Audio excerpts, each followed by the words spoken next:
Can anyone recap of it? Do the recap. Can anyone do the recap of what we have discussed in the previous lecture? Duty drawback. What does mean by duty drawback? And what are the provisions which is related to the duty drawback, and which sections are covering under the duty drawback and all we have seen. And also we have seen um, what are the procedure for claiming the duty drawback also we have seen in the previous lecture. Okay, so in today's lecture we will be seeing about and also we have discussed what amount on which the duty drawbacks can be claimed also we have seen. Okay, so minimum of 90, actually the amount which you can claim as a duty drawback is 98 percentage of amount can be repaid as a duty drawback. Okay, and uh, also we have seen on what basis the drawbacks can be also issued also we have seen, that is what are the goods which cannot be cannot be refund also we have seen. Okay, so the drawbacks which cannot be revised or which cannot be allowed are where the market price is less than the amount of duty drawback. In that case you can't go and claim for the refund of the duties. Second, if the amount is less than 50 rupees you cannot claim, and if the goods are smuggled goods then you cannot go and claim for the duty drawback. These are the three bases on which the duty drawback will not be applicable. Okay, and we also seen under what provisions. Once again students, which sir, in your,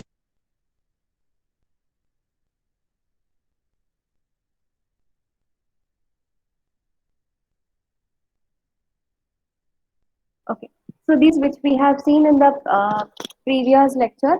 Okay, so in today's lecture we will see what is the procedure for claiming the drawbacks on goods exported by post. Okay, suppose if you have sent any goods through the postal form, then in that case what is the procedure for claiming the duty drawback we will see, and what are the conditions for claiming the duty drawback we will see in case of import material, as well as we will discuss on basis of re-exporting any goods also we will see. Okay, so these are the three things which we will see in today's lecture. Okay, and then also we will discuss within how many months we will get the refund of your duty drawbacks also we will see. Okay, so these are the three concepts which we will see it in our today's lecture. Okay, so let's move on towards the procedure for claiming the drawbacks when the goods is exported by the post.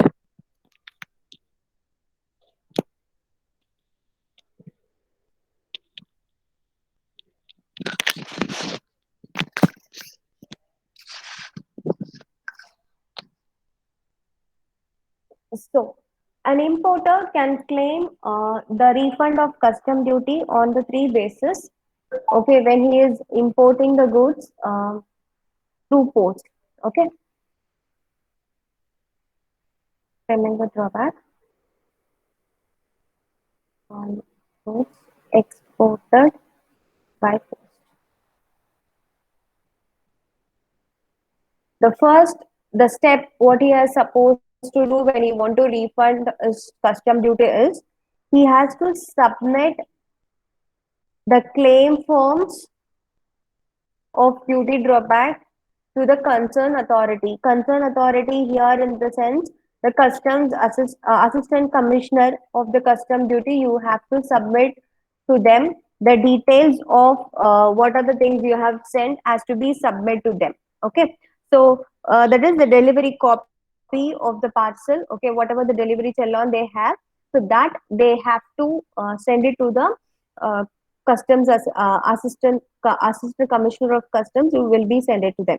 Okay, so when you are sending this um, copies, you will be sending the copies in collect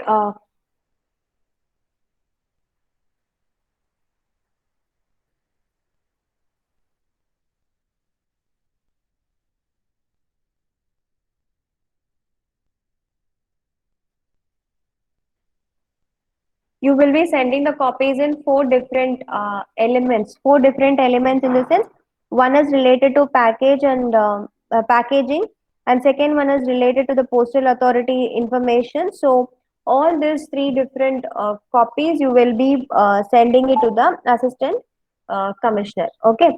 So once you submit the information, okay, that is you submit the copies. The second step, what you are supposed to do is you have to intimation to the that is the commissioner will intimate to the exporter because they have to uh, they will scrutiny your documents.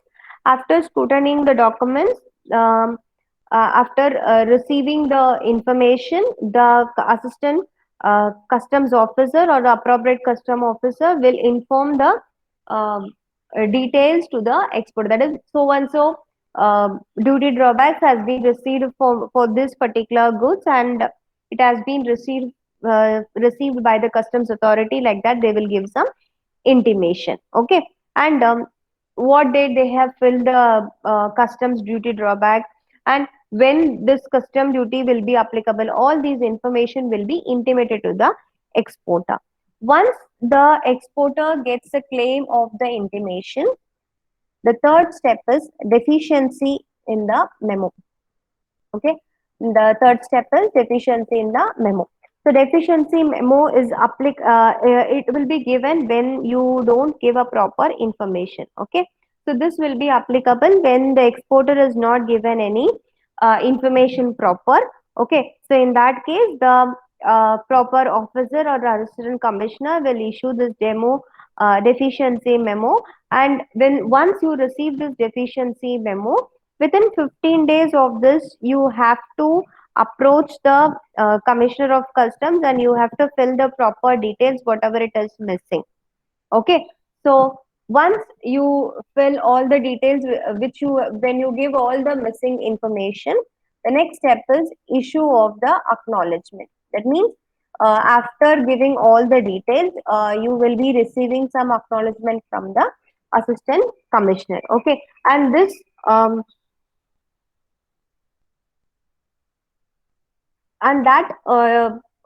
this acknowledgement will be received within 30 days of your deficiency memo. So once you have submitted the deficiency memo, within 30 days you will get this acknowledgement from the proper officer stating that you have filled your duty drawbacks details. Okay.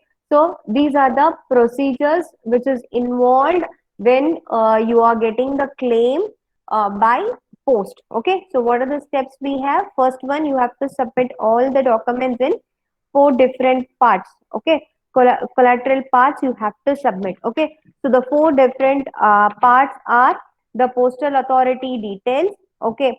Parcel details or packaging details. Okay. So all these information you will be submitting in the four elements or four parts you will be filling and you will be submitting. Okay. That is the first procedure. Okay. Once you have submitted, then the proper officer or the assistant officer of the custom will give the acknowledgement stating that he have received these duty drawbacks. Okay. Stating the date of receipt of the uh, uh, receipt of the duty drawbacks. Okay. And date of filling of the duty drawbacks, all this will be mentioned, and which will be intimated to the exporter. Okay. So to make awareness of the exporter, this step has been done. Okay.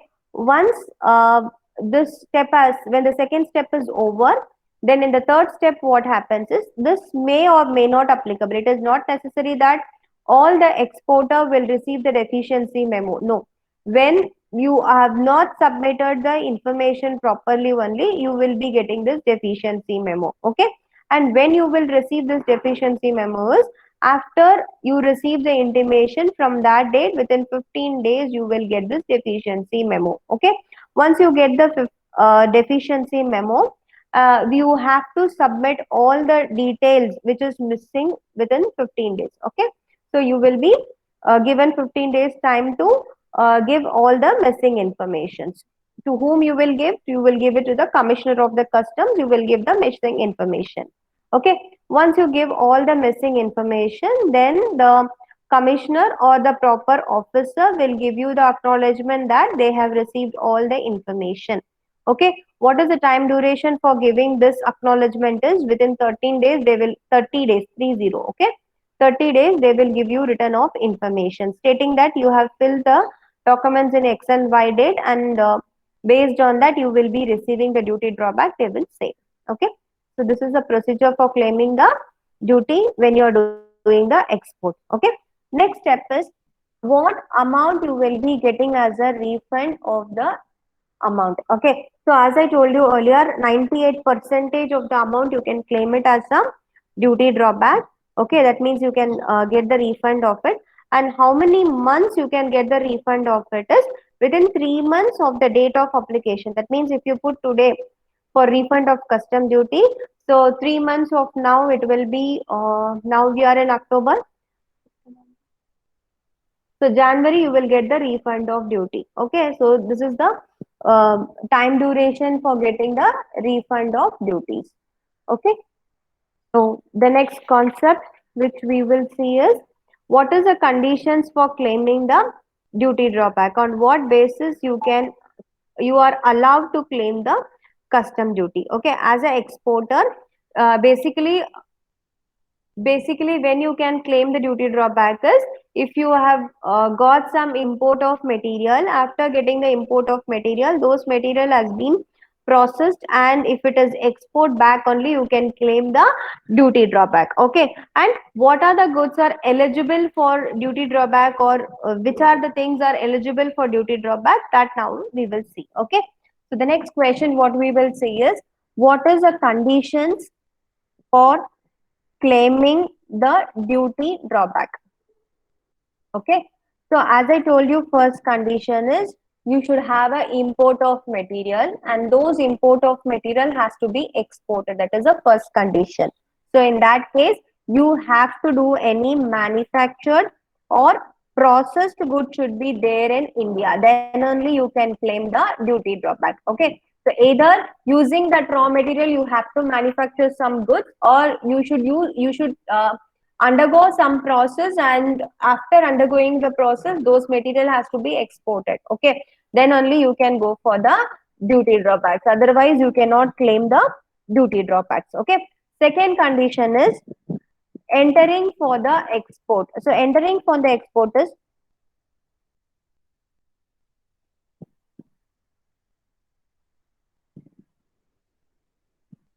entering for the export is where you will be getting a claim that these are the goods which has been re-exported, like that you will be claiming. Okay, so in that case also you can go for the um duty drawbacks claim. Okay, third one is imported material. Imported material is any goods you have imported from outside, and you if you are again re-exporting, okay, then in that case you can claim for the duty drawbacks. Okay, fourth one is export value.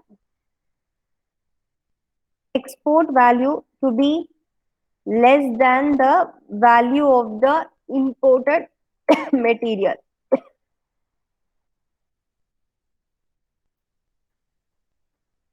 Okay, so if the export value is less compared to the import value, then you can claim for the duty drawback. Okay, so if the export value is not, if it is less, then you cannot claim for the duty drawback. Okay, so that is the fourth condition. And the last condition is sales proceeds to be received. Sales proceed in the sense, when you receive the goods. Okay, so after receiving the goods, if you are selling that goods within a time period of time, and if the sales proceed is not received within the particular period of time, then in that case you can claim for the duty drawback. Okay, so these are the conditions under which you can go for the refund of your custom duty. Okay, so what are the cases under which you can go for the refund of custom duties? First one, it should be a imported material. Okay, Second thing, when it is an imported material, that material should be used for the manufacturing process, or should be used for the processed one. Third one, once the material is entered, then it should be exported to the other countries. Okay, when you are exporting to the other countries, the export value should not be less than the or what is the import material value, it should not be less than that. And there should be a sales proceeds in the uh, exporting of the goods. If there is no sales proceed in the goods, then in that case you cannot claim any duty drawback. Okay, so these are the five conditions under which you can claim your duty drawbacks. Okay, and this covers under your section 75 of your customs duties. Clear, students? Okay, next one. Next one is interest on drawbacks. Okay, next one is interest on drawbacks. That means interest on drawback is I don't know whether you people are aware of it. When you are claiming the income tax, okay, when you are getting the refund of the income tax also, within 1 month or 2 months, if you are not receiving the refund of income tax, you will be given with interest of the claim amount. Same way, in case of custom duty also, after applying for duty drawback, okay, within the period of 2 months, okay, within the period of 2 months, you are supposed to receive the claim amount. Okay, within 2 months you are supposed to receive the claim amount. If you are not receiving within 2 months, then in that case, from the date of filling of the claim, okay, you will be given an interest amount till you receive the payment. Okay, suppose for example you have done the claim in 31st October. Okay, so 2 months in the sense,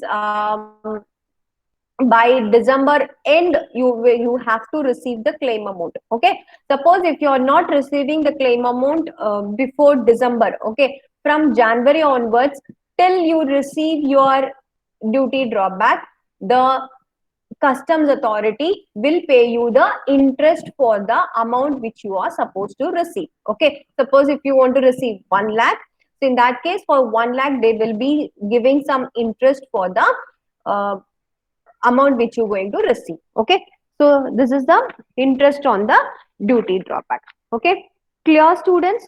Okay, I'm just giving a short recap of it. Okay, in duty drawback, what kind of questions they will be asking you, I'll just make a clear of it. Okay, so the first is, in the short notes they might ask you, about what is a duty drawback. Okay, or the meaning of duty drawback they will ask you. Okay, or it is known as customs duty drawback, they can ask you. Okay, second thing is, what are the provisions? They can ask you, list the provisions relating to duty drawback, they can ask you. Okay, so list the provisions related to duty drawback. The questions will be, you will be saying that drawback allowed on re-import of duties, okay, import materials, and then prohibitions related to uh, drawbacks in certain cases. So these are things you will explain.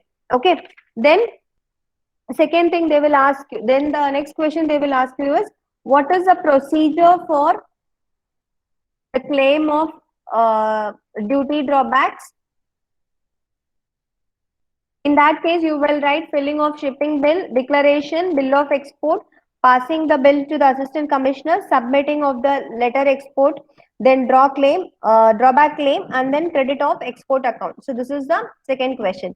If they ask you the same question, procedure for claiming the drawback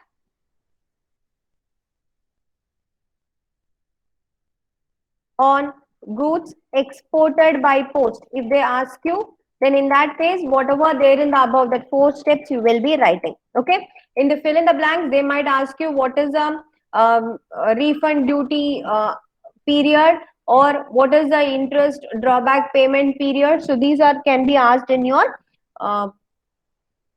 1 mark. Okay, so that's it. With this, we come to end of your custom duty drawback. Now, the last thing which we will see here is the demand and require of your duty drawback. Okay, that is the last question which we will see now. Okay. Last one, demand and recovery of customs duty. Okay. So under demand and recovery of customs duty is classified under section 28. Okay. So under demand and recovery, what are the things we will learn here is notice for payment of duties and interest. Okay. So this has covered under section 28. Okay. And then we will learn about the interest on delayed payment of duty. So this covers under your section 28 AA. And also we have learnt about your um, advance ruling, that is the payment of advance duties. Okay, what are the authorities and how the application of the authorities will be paid also we have seen. Okay, so first we will see what is the notice for payment of duties and interest. Okay, so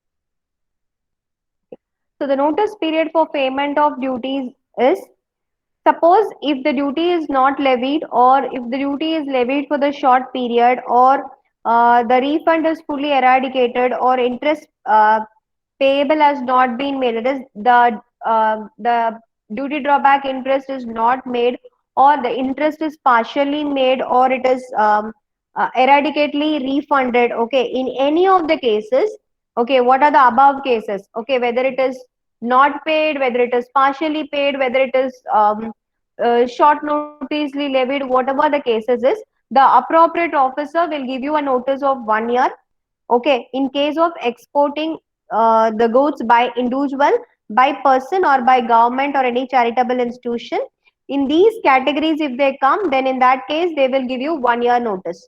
Okay, suppose if you are not falling under the category of personal use of a government or educational institution or research or charity or hospital, in that case then you will be given a period of 6 months. Okay, if you are doing any business, then in that case you will be getting a period of 6 months notice for the payment of your duties or interest. Okay, and in that case, why there is a delay, that you have to give the reason. Okay, notice will be required for the person to show the case why he should not pay the amount for the specific in the notice. He has to mention, okay, why the delay has happened. You have to give it in the notice. Okay, so that is the first condition. Second condition is the proper officer, after considering the representation. Okay, after looking out the reason and other things, then he will give the he will be making the acceptance of the notice, and the amount can be paid, or the duties can be paid on the to the respective on the set date. Okay, so this is the procedure for the uh, making the payment for the duty drawbacks. Okay, and this has been determined under your section 28(1). Okay, next one is interest on delay on payment of duties. So where the person, if the person is failed to pay the duties, that means if he is not paying the custom duties, in that case within 3 months from the date of determination he has to pay it. Okay, in addition to the duty he has to pay the interest also, and the interest amount will not be less than 10 percentage. Okay, and if he is exceeding to some certain period, then the interest amount can also be 36 percentage on the duties value if he is exceeding the 3 months duty period. Okay, so within 3 months he will be getting 10% interest rate. After 3 months he will be getting 36 percentage of interest rate. Okay, so in that case, if you see, if the customs authority is not paying you the refund of duties also, they will give you interest, and if you are not paying the custom duty also, you will be charged with the interest. Okay, so you will be charged with the interest of 10%, but custom authority they have not mentioned anything. Okay, they will pay as per the changing norms and duties. Okay, so these are the rules for having the demand and the recovery of the custom duty. Clear, students? Any doubt? So can I give a short recap of whatever things we have learned till now in customs duties? Okay.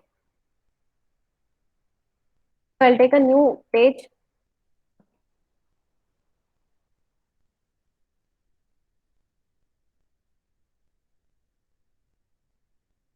Custom duty.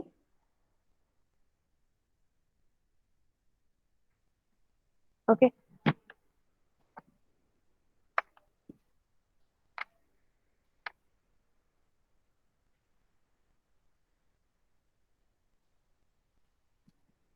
Okay. So custom duty has been, we have seen the introduction and evaluation of custom duty. Basically, the custom duty was being there in the olden dates itself. That means in the year of 1780s. Before that itself, it was there. Okay, actually, it was there in the olden days as giving a gift, but as the year went off, it became the rules and regulations to make it appropriate where the goods has been delivered or like that it was being made. Okay, after the British rule has make it as a rule to check whether the goods has been distributed to the proper places. Okay, and this Customs Act was being made several amendments after your independence also, and finally the Customs Act was being made proper after 1962. Okay, and this Customs Act is applicable all over the um, uh, country. There is no any restriction for it. Okay, so it is applicable all over the world, and the customs code or the customs um,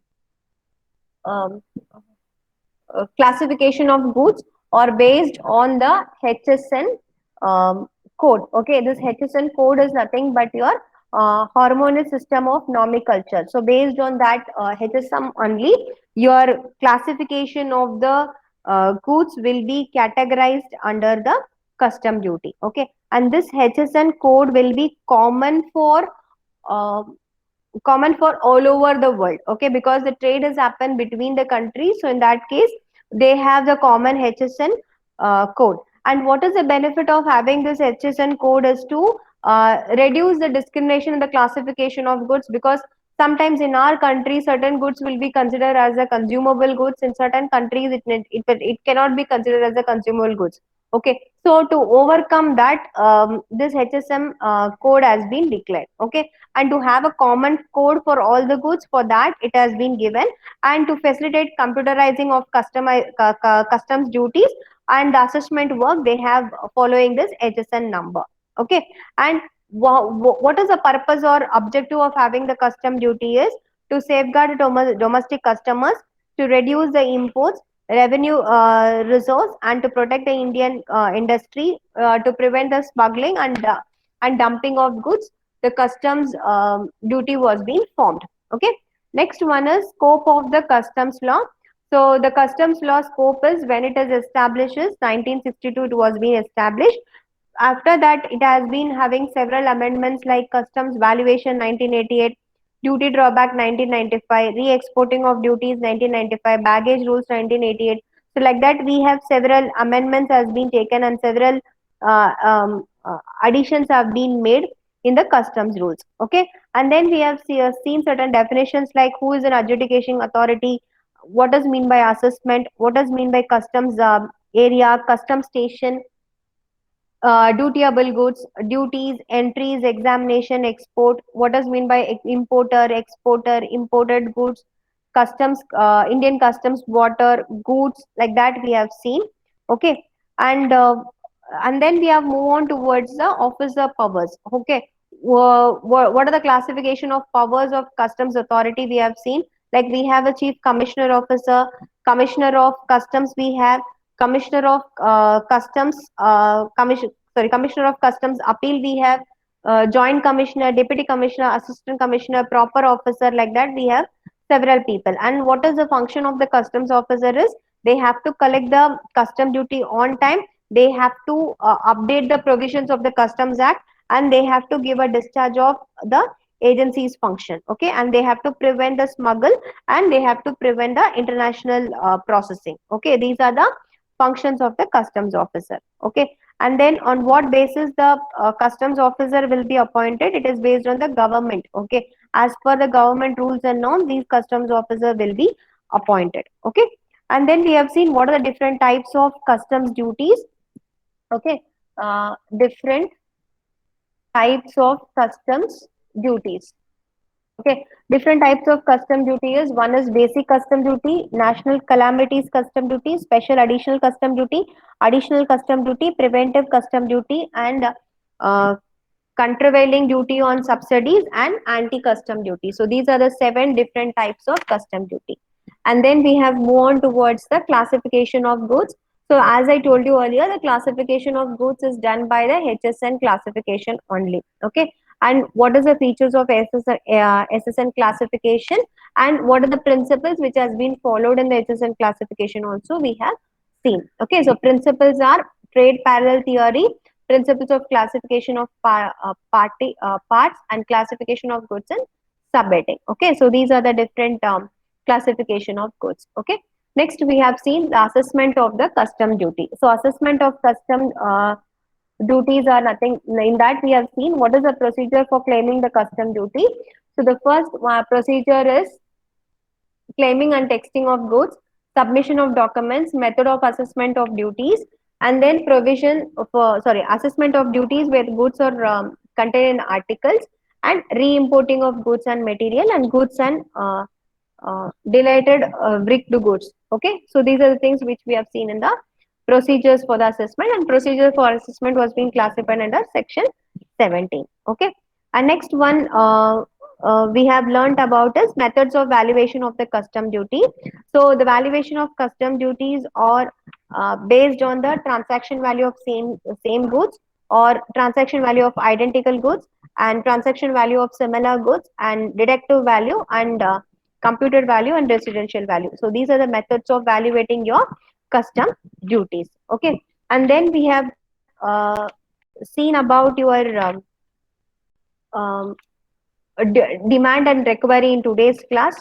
Okay, and then we have learned about your duty drawbacks. Okay, so these are the things which you have in the custom duties. Clear, students?